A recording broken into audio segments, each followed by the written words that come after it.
സാറേ, ഇറാനിലേക്ക് ആയുധവുമായി വന്ന ഒരു വിമാനം ഇറാഖിൻ്റെ അതിർത്തിയിൽ വെച്ചാണെന്ന് തോന്നുന്നു ഒരു ഇസ്രയേലിൻ്റെ നിർദ്ദേശത്തെ തുടർന്ന് യു ടേൺ എടുത്ത് തിരിച്ചു പോകുന്നു. അതായത് ഇസ്രയേൽ ഡിഫൻസ് ഫോഴ്സ് ആവശ്യപ്പെട്ടു. അപ്പോൾ കുറേ സംഭവങ്ങൾ ഇങ്ങനെ നടക്കുന്നുണ്ടല്ലോ ആരുടെയും ശ്രദ്ധയിൽപ്പെടാതെ. അപ്പോൾ നമുക്ക് ഈ മാധ്യമങ്ങളുടെ ശ്രദ്ധയിലൊന്നും വരാത്ത ഇത്തരം കാര്യങ്ങളൊന്ന് വിശദീകരിച്ചുകൂടെ പ്രേക്ഷകർ? ഇവിടെ മാധ്യമങ്ങളിൽ വരുന്നില്ല എന്നല്ലേ ഉള്ളൂ. മറ്റേ രാജ്യാന്തര എന്താ പറയുക ശ്രദ്ധയുള്ള മാധ്യമങ്ങളൊക്കെ ഇതൊക്കെ പറയുന്നുണ്ട്. നമ്മുടെ പ്രേക്ഷകരിലേക്ക് എത്തിക്കാം. കാരണം ഇവിടെ നമ്മൾ എന്താന്ന് വെച്ച് കഴിഞ്ഞാല് അൻവർ മനാഫ് എന്ന് പറഞ്ഞ് ഇങ്ങനെ ബോറടിച്ചുകൊണ്ടിരിക്കുകയാണ് വായനക്കാരൻ. ലോകത്ത് വേറെ എന്തൊക്കെയോ നടക്കുന്നുണ്ട്. അതേപ്പറ്റിയൊക്കെ അറിയാൻ പ്രേക്ഷകർക്കും വായനക്കാർക്കും കൗതുകമൊക്കെ ഉണ്ട്. അതൊക്കെ കൊടുക്കാത്തത് കൊണ്ട് ചാനലുകളുടെ റേറ്റിംഗ് പോകുന്നു, പത്രങ്ങളുടെയൊക്കെ സർക്കുലേഷൻ ഇടിഞ്ഞും പോകുന്നുണ്ട്.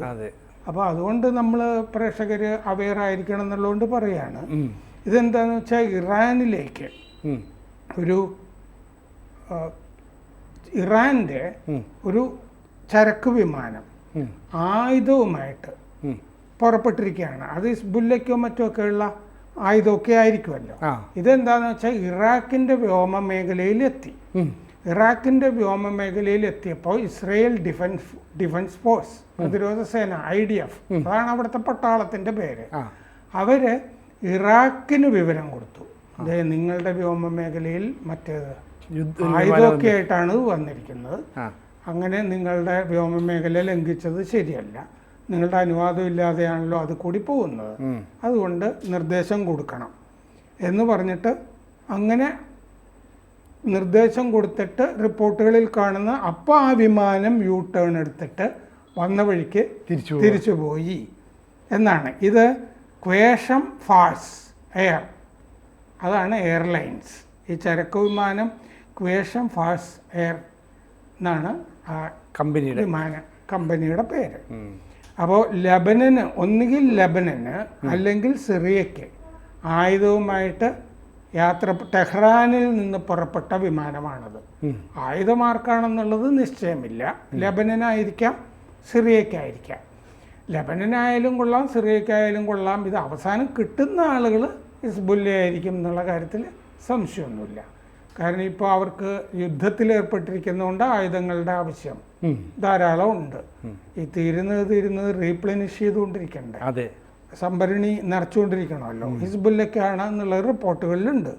ടെഹ്റാനിൽ നിന്നാണ് പുറപ്പെട്ടത് എന്നുണ്ട്. അപ്പോൾ ഈ ആഴ്ച ആദ്യം ലബനൻ്റെ ഗതാഗത വകുപ്പ്, ട്രാൻസ്പോർട്ടേഷൻ, ആ വകുപ്പ് ഇറാൻ്റെ ഒരു വിമാനത്തോട് ഈ വ്യോമ മേഖലയിൽ പ്രവേശിക്കരുത് എന്ന് ആവശ്യപ്പെട്ടിരുന്നു. അവിടെയും ആയതായിട്ട്. അപ്പോൾ ലെബനനിലുള്ള ഇപ്പോഴത്തെ ഭരണകൂടം, വലിയൊരു ഭരണകൂടം അവിടെ ഉണ്ടെന്ന് പറയാനും വയ്യ. പക്ഷേ ഇറാൻ്റെ വിമാനം അങ്ങോട്ട് കടക്കരുതെന്ന് ആവശ്യപ്പെട്ടിരുന്നു. അതും ആയുധമായിട്ട് കൊണ്ടുപോയതാണ്, ആയുധവുമായി പോയതാണ് എന്ന സംശയം നിലനിൽക്കുന്നുണ്ട്.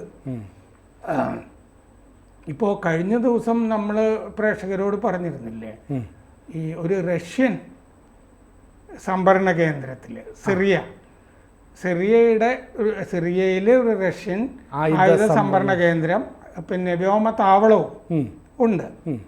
അപ്പോൾ ആ വ്യോമതാവളത്തിനോട് ചേർന്നുള്ള ആയുധ സംഭരണ കേന്ദ്രത്തിലേക്ക് ആയുധവുമായി ഒരു ഇറാൻ വിമാനം വന്നു എന്നുള്ള വിവരം നമ്മൾ പറഞ്ഞിരുന്നു. അപ്പോൾ ആ സംഭരണ കേന്ദ്രം ഉടനെ ഇറാൻ ബോംബ് ചെയ്തു. ഇസ്രയേൽ ബോംബ് ചെയ്ത് തകർത്തു കളഞ്ഞു. ഈ കാര്യം ഇതൊന്നും ഇവിടുത്തെ പത്രങ്ങളിൽ ഉണ്ടായിരുന്നില്ല. നമ്മൾ ആ വിവരം പറഞ്ഞിരുന്നു. അതെ, റഷ്യയുടെ ഒരു പ്രദേശമായിട്ട് പോലും ഇസ്രയേൽ അത്ര ധൈര്യമായിട്ട് അത് ചെയ്തു അല്ലേ? ഇസ്രയേലിന്റെ പ്രദേശം എന്ന് പറഞ്ഞാൽ സിറിയയുടെ അകത്താണ്, റഷ്യയിൽ പോയിട്ടല്ല ചെയ്തത്. റഷ്യയും ഇറാനും തമ്മിൽ വലിയ അടുപ്പാണ്, ആയുധം കൊടുക്കൽ വാങ്ങലൊക്കെയാണ്. അപ്പൊ അതുകൊണ്ട് നേരത്തെ ഉത്തര കൊറിയയിൽ നിന്ന് ഇറാന് മിസൈലൊക്കെ കിട്ടിയിരുന്നു. അത് വെച്ചിട്ടാണ് അവർ നാടൻ മിസൈലുകളൊക്കെ ഉണ്ടാക്കിയത്. അപ്പം അങ്ങനെ ഒരു സ്ഥലത്ത് ഈ റഷ്യൻ ഫെസിലിറ്റി ഇസ്രയേൽ ആക്രമിച്ച കാര്യവും നമ്മൾ പറഞ്ഞിരുന്നു. അപ്പോൾ ഇറാനുമായി ബന്ധപ്പെട്ട് ഇറാൻ ആയുധം കൊടുക്കുന്നത്, അല്ലെങ്കിൽ ഇറാൻ ഹിസ്ബുല്ലയ്ക്ക് ആയുധം കൊടുക്കുന്നത്, ഇങ്ങനത്തെ പരിപാടികൾ ഈ ബാക്ക്റൂം പിന്നണിയിൽ നടന്നുകൊണ്ടിരിക്കുന്നുണ്ട്. അപ്പോൾ ഈ ആഴ്ച ആദ്യം വേറൊരു വിമാനം ലബനനിലെ ഗതാഗത വകുപ്പ് തിരിച്ചു വിട്ടിരുന്നു എന്നും ഈ വാർത്തകളിൽ കാണുന്നുണ്ട്. കടക്കരുതെന്ന് ആവശ്യപ്പെട്ടു. അപ്പോൾ അത് ചെയ്തത് എന്താണെന്ന് വെച്ചാൽ അതും ഇസ്രയേൽ ആവശ്യപ്പെട്ടിട്ടാണ്. ഇസ്രയേൽ അവിടുത്തെ എയർ ട്രാഫിക് കൺട്രോളിനോട് ആവശ്യപ്പെട്ടു ഈ വിമാനം തിരിച്ചു വിടണം എന്ന്. ലെബനനിലെ എയർ ട്രാഫിക് കൺട്രോളറോട് വിമാനത്താവളത്തിൽ ആവശ്യപ്പെട്ടിട്ടാണ് തിരിച്ചുവിട്ടത്. ബെയ്റൂട്ട് എയർപോർട്ടിലെ എയർ ട്രാഫിക് കൺട്രോൾ റൂമിനോടാണ് ആവശ്യപ്പെട്ടത്. ലാൻഡ് ചെയ്താൽ ഇത് ഇറാനിൽ നിന്ന് ആയുധവുമായിട്ട് വരുന്ന വിമാനമാണ്. ഇത് ഈ ബെയ്റൂട്ട് വിമാനത്തിൽ നിങ്ങൾ ഇറങ്ങാൻ സമ്മതിച്ചു കഴിഞ്ഞാൽ ഞങ്ങൾ ബലപ്രയോഗം നടത്തും എന്ന് ഇസ്രയേൽ ഭീഷണിപ്പെടുത്തി. വിമാനത്താവളം ശരിപ്പെടുത്തും എന്നുള്ളതാണല്ലോ. അപ്പോൾ ഇസ്രയേൽ ഇങ്ങനെ ചാരക്കണ്ണുകളായിട്ട് നിൽക്കുകയാണ് അല്ലേ, വ്യോമ മേഖലയിലുള്ള ഓരോ നീക്കവും. അതെ അതെ, ആ ഭാഗത്തൊക്കെ റഡാർ തിരിച്ചു വെച്ചാണ് അവിടെ നിൽക്കുന്നത്. ഇപ്പോൾ കഴിഞ്ഞ ദിവസം ഈ തെക്കൻ ലെബനനിൽ ഈ ഹിസ്ബുല്ല ഒരു മോസ്ക് അവരുടെ കവചമായിട്ട്, കമാൻഡ് സെൻറ്റർ, കവചം എന്ന് പറഞ്ഞാൽ പോരാ, അവരുടെ ഇപ്പം മറ്റേ ഹിസ്ബുല്ലയുടെ മറ്റേ ദഹിയയിലെ ഹെഡ് ക്വാർട്ടേഴ്സ് തകർത്ത് കളഞ്ഞല്ലോ. അതെ, മറ്റേ നസറുള്ളയൊക്കെ കൊന്നു കളഞ്ഞു. അത് കഴിഞ്ഞിപ്പോൾ ഒരു മോസ്കിലാണ് പ്രവർത്തിക്കുന്നത്. ബിൻഡ് ജലീൽ, തെക്കൻ ലെബനനിലെ ബിൻഡ് ജലീലിലെ ഒരു മോസ്കിൽ.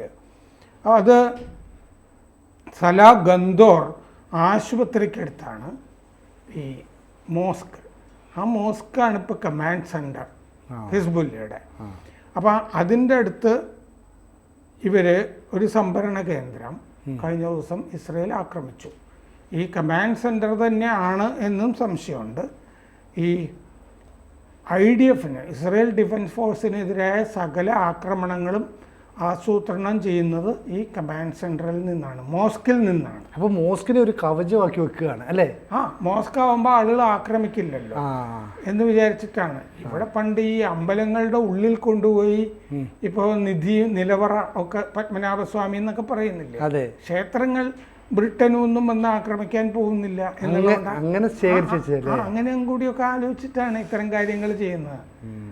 ഞാൻ പത്മനാഭദാസനാണ് എന്നിട്ട് മാർത്താണ്ഡവർമ്മ മറ്റും പറഞ്ഞാൽ അതിൻ്റെ അർത്ഥം എന്താണെന്ന് വെച്ച് കഴിഞ്ഞാൽ ബ്രിട്ടീഷുകാർ ഞാൻ നിങ്ങളുടെ ദാസനല്ല, ഞാൻ ഈശ്വരൻ്റെ ആണ് എന്ന് പറയുന്ന ഒരു പൊളിറ്റിക്സ് ആണല്ലോ. അതെ, അങ്ങനെ ഒരു പൊളിറ്റിക്സാണ് ഈ ഇസ്ലാമിൽ പലിശ മേടിക്കില്ല എന്നുണ്ടായിരുന്നത്. അതെന്താണെന്ന് വെച്ചാൽ ജൂതന്മാർ ഈ മദീനയിലേക്ക് പോകുന്നതാണല്ലോ. അപ്പോൾ മദീനയിൽ ഈ മറ്റേ പലിശയ്ക്ക് പണം കൊടുക്കുന്നവരൊക്കെ ജൂതന്മാരായിരുന്നു. അപ്പം ഞങ്ങൾ പലിശ മേടിക്കുന്നില്ല എന്ന് പറഞ്ഞു കഴിഞ്ഞാൽ നിങ്ങൾ ജൂതന്മാരുടെ കയ്യിൽ നിന്ന് മേടിക്കണ്ട, ഈ ഇസ്ലാമിൽ ചേരുന്നവർ നമ്മുടെ കയ്യിൽ നിന്ന് തന്നെ മേടിച്ചാൽ മതി, നമ്മുടെ കയ്യിൽ പലിശയില്ല എന്ന് പറയുന്നത് ഒരു പൊളിറ്റിക്സാണ്, ജൂതവിരുദ്ധ രാഷ്ട്രീയമാണ് അതിൻ്റെ അകത്തുള്ളത്. അല്ലാതെ ഒരു വലിയ നന്മയുടെ ഭാഗമാണ് വേണമെങ്കിൽ അങ്ങനെയും കരുതാം. ജൂതന്മാരെ ഇന്ന് ഇത് മേടിക്കരുത് എന്നുള്ളതാണ് സത്യത്തിൽ ഇതിൻ്റെ അടിസ്ഥാനം. അതിൻ്റെ അടിസ്ഥാനം കാരണം മദീനയിലും ഒക്കെ ഉണ്ടായിരുന്നവരൊക്കെ ജൂതന്മാരാണ് ഈ ബ്ലേഡ് പലിശയ്ക്ക് പൈസ കൊടുത്തുകൊണ്ടിരുന്നത്. ആ പരിപാടി വേണ്ട, നിങ്ങൾ അവരെ കൊഴുപ്പിക്കണ്ട, നമ്മൾ പൈസ തരാം അല്ലേ, പലിശ തരുകയും വേണ്ട എന്നുള്ളതാണ്. അതിൽ നിന്നാണ് ഇത് ഉറവെടുത്തത്. രണ്ടു തരത്തിലും കാണാം. അതിൻ്റെ അകത്തൊരു രാഷ്ട്രീയം ഉണ്ടെന്ന് ഞാൻ പറയായിരുന്നു, വേറൊന്നും പറയുന്നില്ല. അപ്പോൾ പലതിൻ്റെ അകത്തും ഇങ്ങനത്തെ രാഷ്ട്രീയവും കാര്യങ്ങളും കാണും. അതാണ് ഇവിടെ മോസ്ക്. അപ്പോൾ കഴിഞ്ഞ ദിവസം നമ്മൾ ചർച്ച ചെയ്യുമ്പോൾ തന്നെ പറഞ്ഞില്ലേ, അൽ നുഷോ എന്ന് പറഞ്ഞാൽ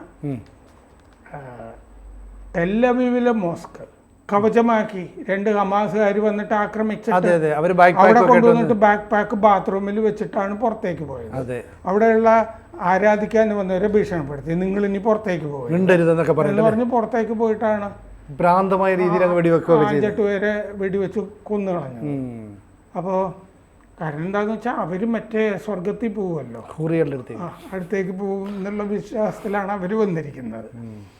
അപ്പോൾ കഴിഞ്ഞ ദിവസം ഈ ഹിസ്ബുല്ല ആശുപത്രിയുടെ അടുത്താണ് ഈ പറഞ്ഞ മോസ്ക്.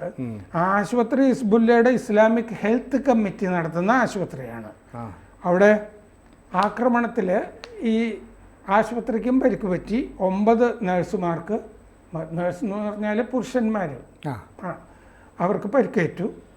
ഒഴിഞ്ഞു പോകാൻ അവിടെ ആവശ്യപ്പെട്ടിരുന്നതാണ് ആശുപത്രിക്ക് സന്ദേശം കൊടുത്തിരുന്നതാണ് ഇസ്രയേൽ, ഞങ്ങൾ ആക്രമണക്ക് ഒഴിഞ്ഞു പോക്കോ എന്ന് പറഞ്ഞിട്ട് ഗ്രാമീണർക്കും സന്ദേശം കൊടുത്തിരുന്നു.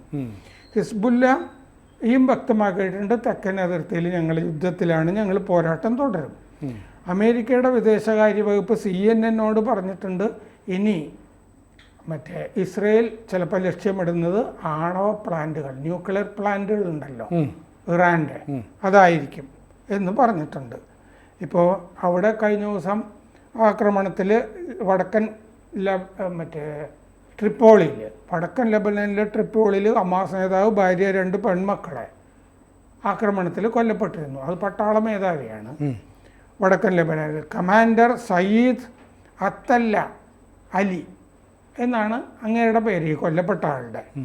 ബദാവി ക്യാമ്പിനടുത്ത വീട് ആണ് ആക്രമിച്ചത് ട്രിപ്പോളിയിൽ. മറ്റേ ഖ്വാസം ബ്രിഗേഡ് ഹിസ്ബുല്ലയുടെ ഖ്വാസം ബ്രിഗേഡിൻ്റെ മേധാവി ആയിരുന്നു അദ്ദേഹം. 18 കമാൻഡർമാർ ഇതുവരെ ഹിസ്ബുല്ലയുടെ കൊല്ലപ്പെട്ടു ഇതുവരെ. ഈ ട്രിപ്പോളി ഒരു തുറമുഖ നഗരമാണ്. അപ്പോൾ അവിടുത്തെ കമാൻഡറെയൊക്കെ ശരിപ്പെടുത്തി കഴിഞ്ഞു. അങ്ങനെയാണിപ്പോൾ പറഞ്ഞു വരുന്നത് എന്താണെന്ന് വെച്ച് കഴിഞ്ഞാൽ ഈ ഇറാനും ഇസ്രയേലും 2 ഹിറ്റ് ലിസ്റ്റുകൾ റെഡിയാണ്. ആരെയൊക്കെ കൊല്ലണം അടുത്ത ദിവസങ്ങളിൽ, അല്ലെങ്കിൽ ഏതൊക്കെ കേന്ദ്രങ്ങൾ ആക്രമിക്കണം, ടാർഗറ്റ് നിശ്ചയിച്ചിട്ടുണ്ട് അടുത്ത ആക്രമണത്തിനുള്ളത്. അതിൽ പറയുന്നത് ഇറാൻ്റെ ഒരു പോസ്റ്റർ ഇറങ്ങിയിട്ടുണ്ട്. പോസ്റ്റർ ഞാൻ കണ്ടു. അതിൽ ആരെയൊക്കെ ഉന്മൂലനം ചെയ്യണം, കൊല്ലണം എന്ന് പറഞ്ഞിട്ടുള്ള പോസ്റ്ററിൽ ഈ ചിത്രം വരച്ചിട്ടേ ഈ കുടുംബ പേരുകളുടെയൊക്കെ ഉണ്ടാവില്ലേ, ഇന്നയാള് മുത്തച്ഛൻ പിന്നെ മകൻ, അങ്ങനെ ഒരു പോസ്റ്റർ ചിത്രം വരച്ചിട്ട് വന്നിട്ടുണ്ട്.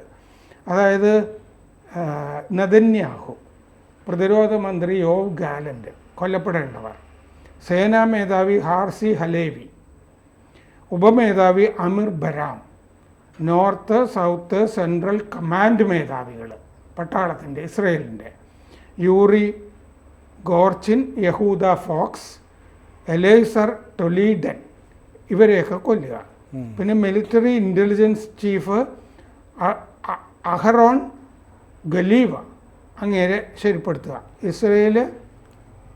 ഇസ്രയേലിൻ്റെ ഹിറ്റ് ലിസ്റ്റിലുള്ളത് ആയത്തുള്ള ഖമനി. പിന്നെ ഈ ഹിസ്ബുല്ലയുടെ റാധാൻ എന്ന് പറഞ്ഞ സേനയുടെ എല്ലാ നേതാക്കൾ, 8 മുതിർന്ന നേതാക്കൾ അതിൻ്റെ റാധാൻ ഫോഴ്സിൻ്റെ. പിന്നെ ഓക്ടോപ്പസ് ഡോക്ട്രിൻ എന്ന് പറഞ്ഞിട്ട് നേരത്തെ നതാലി ബെന്നറ്റ്, മുൻ പ്രധാനമന്ത്രി നതാലി ബെന്നറ്റ് പറഞ്ഞിരിക്കുന്ന ഒരു ഓക്ടോപ്പസ് ഡോക്ട്രിൻ ഉണ്ട്. അതിൽ പറഞ്ഞിരിക്കുന്നത് എന്താണെന്ന് വെച്ച് കഴിഞ്ഞാൽ നമ്മൾ ഈ നിഴൽ യുദ്ധക്കാരെയൊക്കെ വിട്ടിട്ട് ഇറാനുമായി നേരിട്ട് യുദ്ധം ചെയ്യണം. അതാണ് ഈ ഓക്ടോപ്പസ് ഡോക്ട്രിൻ എന്ന് പറയുന്നത്. അപ്പോൾ അത് സ്വീകരിക്കുകയാണ് ഇപ്പോൾ ഇസ്രയേൽ, ഇറാനുമായി നേരിട്ട് യുദ്ധത്തിലേക്ക്. അപ്പോൾ ന്യൂക്ലിയർ സൈറ്റുകൾ, ആണവ കേന്ദ്രങ്ങൾ ഇറാൻ്റെ, എണ്ണ റിഗുകൾ, എണ്ണ കേന്ദ്രങ്ങൾ, വ്യോമതാവളങ്ങൾ, പിന്നെ വിമാനങ്ങൾ വെടിവെച്ച് ഇടാനുള്ള മിസൈലുകളൊക്കെ ഇല്ലേ, ഇതൊക്കെ തൊടുക്കുന്ന കേന്ദ്രങ്ങൾ, പിന്നെ IRGC ഹെഡ്ക്വാർട്ടേഴ്സ് പട്ടാള കേന്ദ്രം, അവരുടെ കമാൻഡ് സെൻറ്റേഴ്സ്, മിസൈൽ ഡ്രോൺ സംഭരണ കേന്ദ്രങ്ങൾ, ഇതിൻ്റെയൊക്കെ പ്രൊഡക്ഷൻ യൂണിറ്റുകൾ, ഉൽപ്പാദന കേന്ദ്രങ്ങൾ, ഇതൊക്കെ ആണ് എന്ന് പറഞ്ഞിട്ട് 2 ഹിറ്റ് ലിസ്റ്റുകൾ റെഡി എന്ന് പറഞ്ഞ റിപ്പോർട്ടുകളും ഉണ്ട്. എന്തായാലും ഇപ്പോൾ ഈ ഒക്ടോബർ 7 എന്ന് പറയുന്ന ഒരു വലിയ ദിവസം തന്നെയാണ്. അപ്പോൾ എന്തൊക്കെയാണ് ഈ ലോകക്രമത്തിൽ മാറ്റം വരുത്താവുന്ന രീതിയിൽ ആക്രമണം ഉണ്ടാകുമെന്ന് നമുക്ക് പ്രവചിക്കാൻ പറ്റില്ല. ലോകത്തിന് പലതും സംഭവിക്കുന്നുണ്ടല്ലോ, പല തരത്തിലും. എണ്ണ വില തന്നെ കൂടിയത് വലിയ കാര്യമല്ലേ, കൂടിക്കൊണ്ടിരിക്കുകയാണ്. ബാരൽ കണക്കിന് വില കൂട്ടുകയാണ് ചെയ്യുന്നത്. ഓരോ ബാരൽ. ഇനി അതുപോലെ തന്നെ ഇപ്പോൾ ഇനി ഇറാന് നേരെ ആക്രമണം ഉണ്ടായാലേ, അവിടുത്തെ എണ്ണപ്പാടങ്ങൾക്ക് നേരെ ആക്രമണം ഉണ്ടായാലേ ഇന്ത്യയിലേക്കുള്ള ഈ ഓയിൽ ഒക്കെ ഡിസ്ട്രിബ്യൂഷൻ ഒക്കെ ബാധിക്കില്ല. നമ്മൾ ഇറാനിൽ നിന്നുള്ള വാങ്ങൽ കുറവാണ് എണ്ണ. നമുക്ക് റഷ്യ ഉണ്ടല്ലോ, മറ്റേ സൗദി ഒക്കെ ഉണ്ട്. ഒപ്പം ഈ ചരക്ക് ഗതാഗതം പ്രശ്നം എന്താന്ന് വെച്ചാൽ ചെങ്കടൽ വഴി വരാൻ പറ്റില്ല. ഹൂത്തികൾ അവിടെ ആക്രമിക്കും. സൂയസ് കനാൽ, മറ്റേ കേപ്പ് ഓഫ് ഗുഡ് ഹോപ്പ്, ഇങ്ങനെ ചുറ്റി വരേണ്ടി വരും. 20 ദിവസത്തെ വ്യത്യാസമൊക്കെ വരും. അപ്പൊ സമയം ചെലവ്, എണ്ണ വില അങ്ങനെയും കൂടും.